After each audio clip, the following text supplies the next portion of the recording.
Hallelujah. धन्यवाद यीशु, धन्यवाद यीशु। खुदावंद महान परमेश्वर पिता परमेश्वर, मैं तेरे नाम की तारीफ करता हूँ, तेरे नाम का धन्यवाद करता हूँ खुदावंद महान परमेश्वर।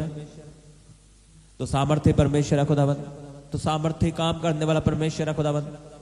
मैं तेरे नाम का धन्यवाद करता हूँ, तेरे नाम की खुदावंद तारीफ करता हूँ, तेरे बड़े कामों के लिए, तेरे सामर्थ्य कामों के लिए परमेश्वर पिता। रबा बाबा बाबा बाबा बाबा बाबा बाबा रबा शाखादाना का यारा बाखादाना का रोको दोनों को यारा बाखादाना का निखो दोनों। अपने हाथों को उठाओ सब जन, परमेश्वर की तारीफ करो, उसके नाम का धन्यवाद करो।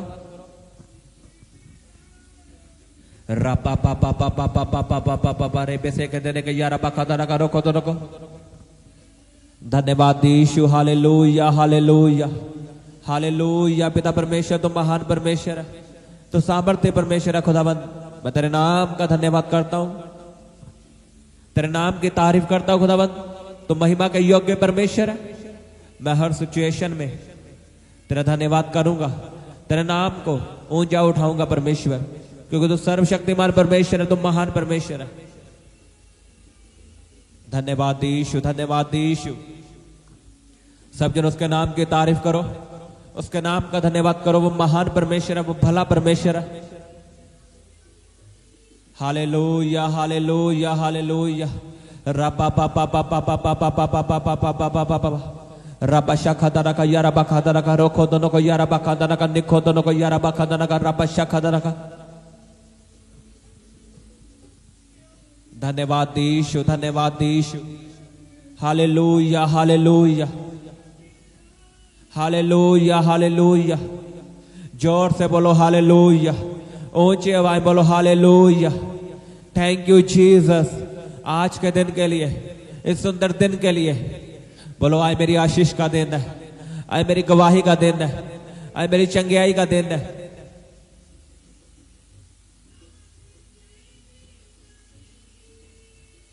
अपने हाथों को उठाओ सब जन, मेरे साथ एक मन होकर प्रार्थना करो। बोलो परमेश्वर, मैं परीक्षाओं में स्थिर खड़ा रहूं, मैं तुझ में बना रहूं परमेश्वर, मैं पीछे ना हटूं। मुझ पे फजल कर, मुझ पे ग्रेस कर खुदावंद। मैं परीक्षाओं में तुझ में वफादार रहूं खुदावंद, मैं स्थिर रहूं, मैं तुझ में खड़ा रहूं परमेश्वर। आपको पता परमेश्वर जब भी हमें बड़ी गवाही देना चाहता है या बड़ी आशीष देना चाहता है, तब परमेश्वर हमें परखता है। परमेश्वर हमें परखता है, इस बात को याद रखना। अगर आप परमेश्वर से बड़ी आशीष मांग रहे हो, बड़ा मसा मांग रहे हो, या बड़ा बिजनेस मांग रहे हो, या सेवकाई मांग रहे हो, तो वो आपको ऐसे नहीं मिलेगी, आपको परखा जाएगा। और वो परख भी अजीब तरह की होगी। आपको ऐसा लगेगा कि परमेश्वर मेरी प्रार्थना को नहीं सुन रहा। जब ऐसी परीक्षा आपकी जिंदगी में आती है कि आपको लगे कि परमेश्वर मेरी प्रार्थना को नहीं सुन रहा, तो आप जान लेना आप बड़े काम करने के लिए बुलाए गए हो। आप बड़ा बिजनेस, आप बड़ी ब्लेसिंग के लिए बुलाए गए यीशु के सामर्थ्य नाम में। लेकिन वो परीक्षा से निकलना आसान नहीं है। बहुत से लोग उस परीक्षा से हार जाते हैं। जो तो इस परीक्षा को पार कर गया वो तो फलवंत है, वो सफल है। लेकिन बहुत से लोग इस परीक्षा में फंस जाते हैं और हार जाते हैं। इसका कारण क्या है? उनके परीक्षा में फेल होने का कारण क्या है? वो प्रार्थना में बने नहीं रहते, वो प्रार्थना करनी छोड़ देते हैं अपनी मुसीबत को देखते हुए कि मेरी मुसीबत बड़ी है, शायद परमेश्वर ये काम नहीं कर सकता। लेकिन परमेश्वर आपको परखता है, आपको नहीं पता वो परख परमेश्वर की ओर से है, क्योंकि आपने बड़ी आशीष को मांगा है, बड़े मसे को मांगा है, बड़ी सेवकाई को मांगा है, तो परमेश्वर आपको परखेगा। और वो परख नॉर्मल नहीं होगी। वो परख में आपको ऐसा लगेगा कि परमेश्वर है ही नहीं, वो मेरी प्रार्थना को सुनता नहीं। एक टाइम ऐसा होता है, आप प्रार्थना करते हो, परमेश्वर आपकी प्रार्थना को सुनता है। अब अपने बिजनेस के लिए प्रार्थना करते हो, अपने बच्चों के लिए प्रार्थना करते हो, तो परमेश्वर आपकी प्रार्थना का उत्तर दे देता है। लेकिन एक समय ऐसा आता है, आप प्रार्थना करते हो, आपको कोई उत्तर नहीं आता। आप प्रार्थना में बैठते हो, आपको कोई फीलिंग नहीं आती। आपको ऐसा लगता है कि परमेश्वर मेरे साथ है ही नहीं, शायद अब मैं मर जाऊंगा, अब मेरा कुछ नहीं बनेगा। आपको ऐसा लगेगा कि अब फ्यूचर खत्म है मेरा। जो दर्शन परमेश्वर ने आपको दिया है, मान लो आपको दर्शन दिया है, बेबी का दर्शन दिया है कि मैं तुझे बच्चे के साथ ब्लेस करूंगा, या सेवकाई का दर्शन दिया है, या बिजनेस का दर्शन दिया है, आपको ऐसा लगेगा अब सब कुछ खत्म हो चुका है, ये सब फेक था, ये परमेश्वर का दर्शन नहीं था, ये मेरा दर्शन था, शायद मैंने अपनी ताकत से देखा था। एक समय आपकी जिंदगी में ऐसा आता है कि परमेश्वर ही आपका दर्शन खत्म करने की कोशिश करेगा। वो आपको दिखाएगा कि जो दर्शन तुझे मिला है वो तेरे खुद की ओर से, वो फेक दर्शन है, लेकिन वो आपकी परीक्षा है। और जो इस परीक्षा को पार करते हैं वो उस दर्शन को पूरा कर लेते हैं। लेकिन इस परीक्षा को पास करना आसान नहीं है। अगर आपने इस परीक्षा को पास करना है, आपको पता यीशु मसीह ने पतरस को कहा कि प्रार्थना कर ताकि तू परीक्षा में ना पड़े। यीशु मसीह ने प्रार्थना की थी उस रात, लेकिन पतरस ने प्रार्थना नहीं की। पतरस भी अगले दिन परीक्षा में पड़ा और यीशु मसीह भी, लेकिन यीशु मसीह परीक्षा में से निकल गए और पतरस फंस गया परीक्षा में। उसने कह दिया कि मैं यीशु मसीह को जानता नहीं। यीशु मसीह का 3 बार इनकार कर दिया। उसका कारण था पतरस ने प्रार्थना नहीं की थी, इसलिए वो परीक्षा में हार गया। और यीशु मसीह के जीवन में परीक्षा आई थी, वो सलीब उठाना, मौत को सहना, कोड़े खाने। लिखा यीशु मसीह उस परीक्षा को पार कर गए क्योंकि यीशु मसीह ने प्रार्थना की थी। और तीसरे दिन मुर्दों में से यीशु मसीह को जिलाया था परमेश्वर ने, और उसकी महिमा को बढ़ाया था।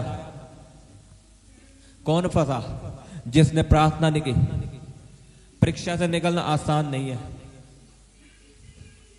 बाइबल कहते इजराइलियों का 40 दिन का सफर था, लेकिन वो सफर 40 सालों का बन गया। कारण था उसका कुड़कुड़ाना, मूसा के खिलाफ कुड़कुड़ाना और परमेश्वर के खिलाफ कुड़कुड़ाना। अगर वो ना कुड़कुड़ाते वो सफर सिर्फ 40 दिन का था, लेकिन उनके कुड़कुड़ाने की वजह से, पाप के वजह से, प्रार्थना ना करने की वजह से वो सफर 40 सालों का बन गया। और जब एक मसीही विश्वासी के जीवन में परीक्षा आती है, वो प्रार्थना करनी छोड़ देता है, वो बाइबल पढ़ना छोड़ देता है, वो चर्च जाना छोड़ देता है। उसे लगता है शायद अब मैं मर जाऊंगा, अब कोई फायदा नहीं प्रार्थना करने का, परमेश्वर मेरी प्रार्थना को नहीं सुन रहा। लेकिन उसे नहीं पता, चाहे परमेश्वर आपकी प्रार्थना को नहीं सुन रहा, लेकिन परमेश्वर आपको देख रहा है। इस बात को लिख के रखो। जब आपकी जिंदगी में परीक्षा आती है, जब आपको लगे कि परमेश्वर मेरी प्रार्थना को नहीं सुन रहा, उसी वक्त परमेश्वर आपकी जिंदगी में काम कर रहा होता है। लेकिन परमेश्वर टाइम मांगता है, समय मांगता है। वो आपको परखता है, क्या ये 4 दिन के लिए प्रार्थना कर रहा है या हमेशा के लिए? क्या ये चर्च में चंगाई लेने के लिए है या मुझसे प्रेम करता है? ये सामर्थ को पाना चाहता है या अभिषेक का लालची है? जब मुझसे प्रेम करता है। कई लोग अभिषेक के लालची, वो चाहते हैं अकेला अभिषेक मिले, परमेश्वर ना मिले। परमेश्वर आपको परखता है।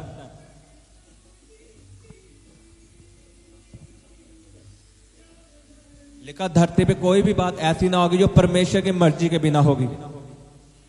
आपकी जिंदगी में जो कुछ भी हो रहा है, अगर आप प्रार्थना करने वाले इंसान हो, आपने बैप्टाइज ले लिया है, आप यीशु मसीह में पूरे आ चुके हो, और आपकी जिंदगी में परीक्षा आई है, मान लो आपको ऐसी बीमारी आ गई है जो आपको लगता है ये बीमारी मुझे मौत तक लेके जाएगी।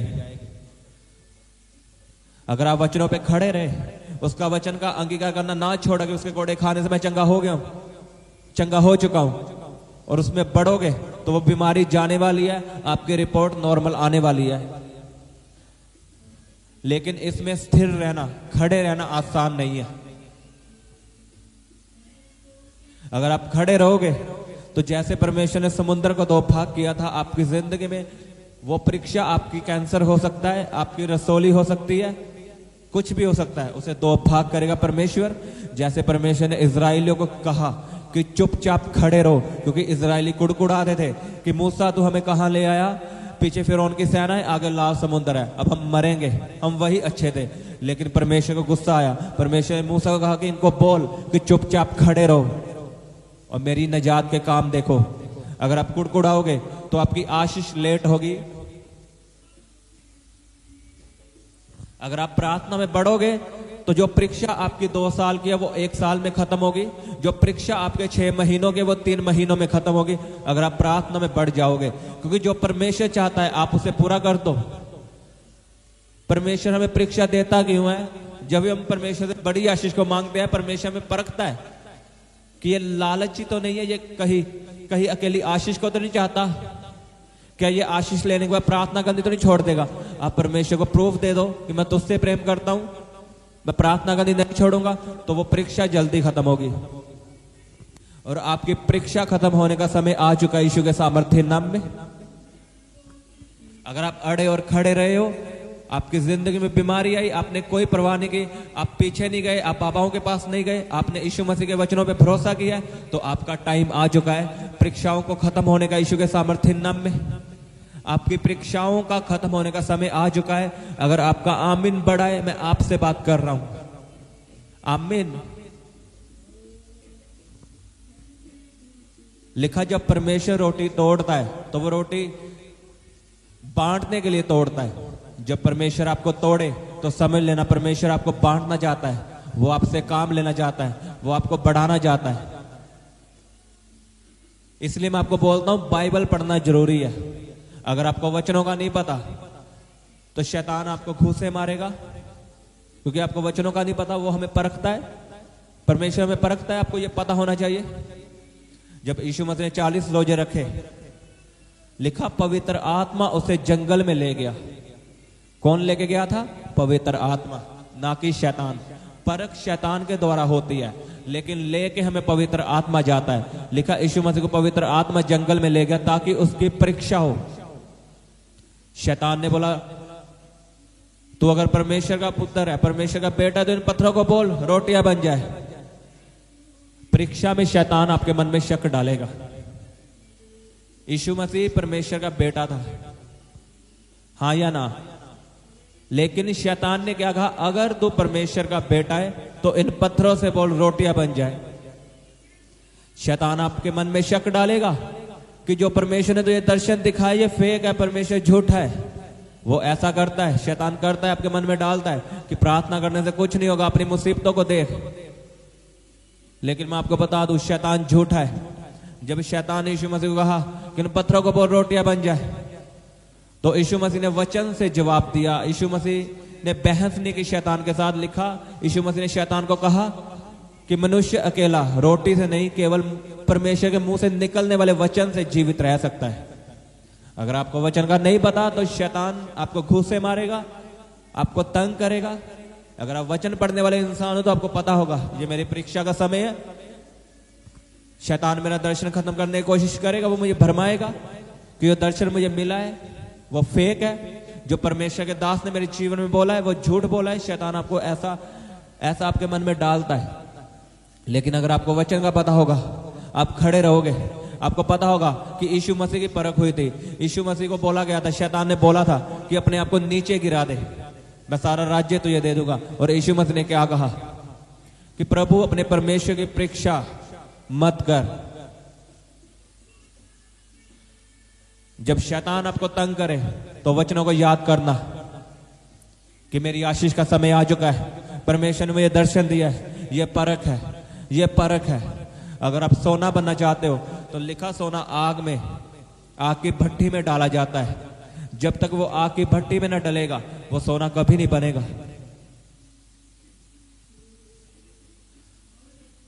मैं आपको सच में बता रहा हूं, अगर आप परीक्षा पास कर लोगे तो बेस्ट आशीष आपकी है। आप बड़ी गवाही के साथ वापस आ रहे हो यीशु के सामर्थ्य नाम में। मान लो आप अपने सरकारी जॉब लगना है तो पहले क्या होता है? आपका टेस्ट लिया जाता है, परीक्षा होती है। अगर आपने वो परीक्षा पास कर ली, वो सरकारी जॉब आपकी। ऐसे परमेश्वर में है। लिखा आदम को परमेश्वर ने परखा क्योंकि परमेश्वर आदम को सदा का जीवन देना चाहता था। वो जो ज्ञान का फल, जो समझ का फल था, वो आदम को देना चाहता था परमेश्वर। लेकिन परमेश्वर ने परीक्षा की, क्या ये इसके लायक है? लेकिन लिखा आदम भरमाया गया। किसके द्वारा भरमाया गया? शैतान के द्वारा। याद रखना, जब भी आपकी जिंदगी में परीक्षा आती है, शैतान आपको भरमाता है। वो आपको लालच देता है कि चल पाप कर, उस लड़की के पीछे चल, छोड़ दे परमेश्वर को मानना, बाबाओं के पास चल, यहां से ये करवा ले, वो करवा ले। आपको रिश्तेदार ताने बानेंगे, मारेंगे कि मसीह में आके तुझे क्या मिला है। लेकिन अगर आप पीछे हट गए तो कुछ नहीं फायदा होगा। लिखा वचन में लिखा है, जो तू मुझे छोड़ के पाएगा उसे तू खो देगा, और जो तू मुझे पाकर खोएगा उसे तू 100 गुना पाएगा।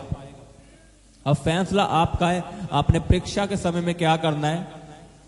क्या आप ये बोलने के लिए तैयार हो कि तू मुझे चंगा कर या ना कर, तू मेरा परमेश्वर है।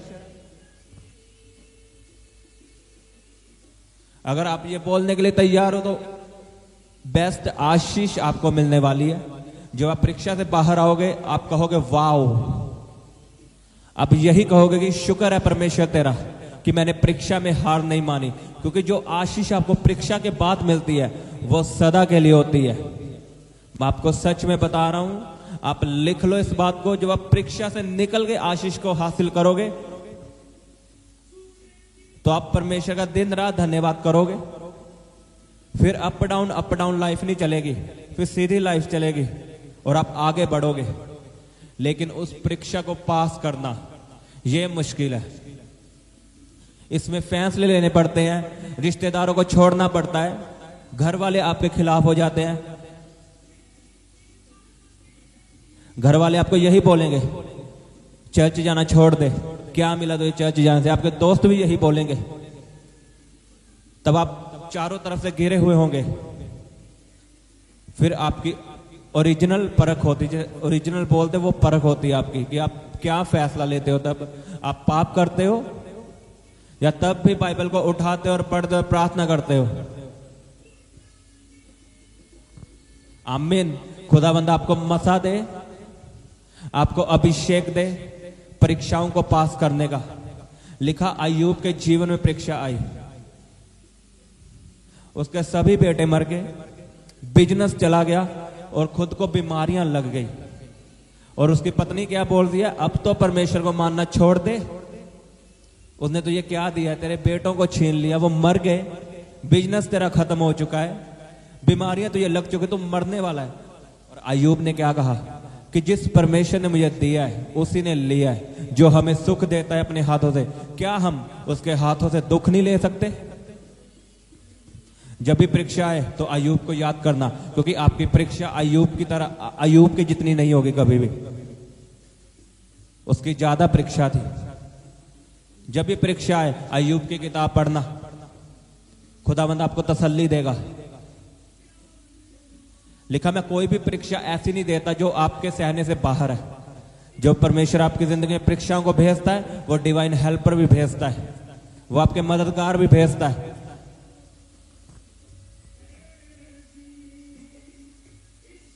खुदावंद आपको मसा दे, आपको आपका अभिषेक करे परीक्षाओं को पास करने का। मैं आपको सच में बता रहा हूं, आप परीक्षाओं से बाहर आओगे और आप चमकोगे। फिर उसका वचन पूरा होगा कि उठ प्रकाशमान हो, क्योंकि तेरा प्रकाश आ चुका है। जब आप परीक्षाओं से बाहर आ जाओगे तो ये वचन आपके कानों में आएगा, आपका सब कुछ बदल जाएगा। जो बीमारियां आपको लगी तो वो एक रात में गायब हो जाएंगे यीशु के सामर्थ्य नाम में। ये सच्चाई है। मैं आपकी जिंदगी में इस वचन को बोलता हूं, उठ और प्रकाशमान हो, क्योंकि तेरा प्रकाश आ चुका है।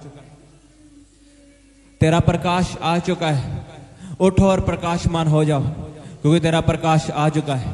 तेरे आनंदित रहने के दिन आ चुके हैं, आशीषित रहने के दिन आ चुके हैं, चंगियाई के दिन आ चुके हैं। आमीन। बड़ा आशीष बड़ी आपकी। अपने हाथों को उठाओ सब जन, बोलो परमेश्वर मैं तैयार हूं परीक्षाओं को पास करने के लिए, क्योंकि तू मेरे साथ है। मैं जानता हूं परमेश्वर, चाहे तू मुझे महसूस हो ना हो, लेकिन तू मुझे देख रहा है। चाहे तो मेरी प्रार्थना को सुने या ना सुने, लेकिन तू मुझे देख रहा है। वायदा करो परमेश्वर से कि मैं बाइबल को पढ़ूंगा, प्रार्थना में बना रहूंगा, तुझ में बढ़ूंगा, अपनी प्रार्थना को बढ़ाऊंगा, प्रार्थना के समय को बढ़ाऊंगा। परमेश्वर रब्बा पापा पापा पापा पापा पापा पापा रब्बा शाखा दाना का यारा बाखा दाना का रोको दोनों को यारा बाखा दाना का निको दोनों रब्बा पापा पापा पापा पापा पापा।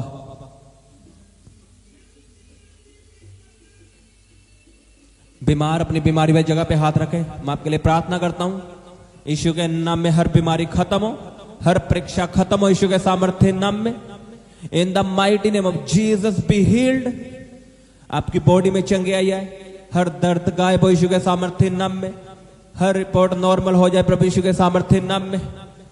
आपके हालात बदल जाएं प्रभु यीशु के सामर्थ्य नाम में। चंगे हो जाओ यीशु के सामर्थ्य नाम में, चंगे हो जाओ। Be healed in Jesus name, be healed in Jesus name, be healed in Jesus name, be healed in Jesus name. प्रभु यीशु के सामर्थ्य नाम में चंगे हो जाओ। आपका बिजनेस ब्लेस हो, आपका कारोबार ब्लेस हो, आपके बच्चे ब्लेस हो, आपके माता पिता ब्लेस हो। रबा बाबा बाबा बाबा बाबा बाबा बाबा बाबा रबा बाबा बाबा बाबा बाबा शाखा दाना का यारा बखा दाना का। तारीफ करो जोर से परमेश्वर के नाम की, जोर से बोलो उसके कोड़े खाने से मैं चंगा हो चुका हूं। तारीफ करो जोर से तालियों के साथ। हालेलुया, धन्यवाद यीशु। पिता परमेश्वर तुम महान परमेश्वर है खुदावंद, तो सदा मेरी प्रार्थना को सुनने वाला परमेश्वर है। मैं तेरी तारीफ करता हूं और इस प्रार्थना को प्रभु यीशु के सामर्थ्य नाम में मांगता हूं, आमीन। आप हमारे Instagram page fire prayer warrior को लाइक, शेयर, फॉलो कर सकते हैं। यहाँ पर आपके लिए लाइव आकर प्रार्थना की जाएगी। और आप हमारे दूसरे इंस्टाग्राम पेज यीशु दे दीवाने को लाइक, शेयर और फॉलो कर सकते हैं। यहाँ पर आपको परमेश्वर के वचनों के बारे में समझाया जाएगा। आप हमारे Instagram page fire prayer warrior को लाइक, शेयर, फॉलो कर सकते हैं। यहाँ पर आपके लिए लाइव आकर प्रार्थना की जाएगी। और आप हमारे दूसरे इंस्टाग्राम पेज यीशु दे दीवाने को लाइक, शेयर और फॉलो कर सकते हैं। यहाँ पर आपको परमेश्वर के वचनों के बारे में समझाया जाएगा।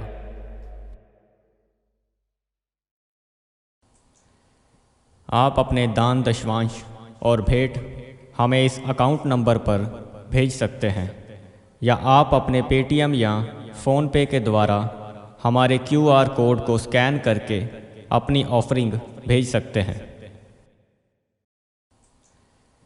आप अपने दान, दशवांश और भेंट हमें इस अकाउंट नंबर पर भेज सकते हैं, या आप अपने पेटीएम या फ़ोन पे के द्वारा हमारे QR कोड को स्कैन करके अपनी ऑफरिंग भेज सकते हैं।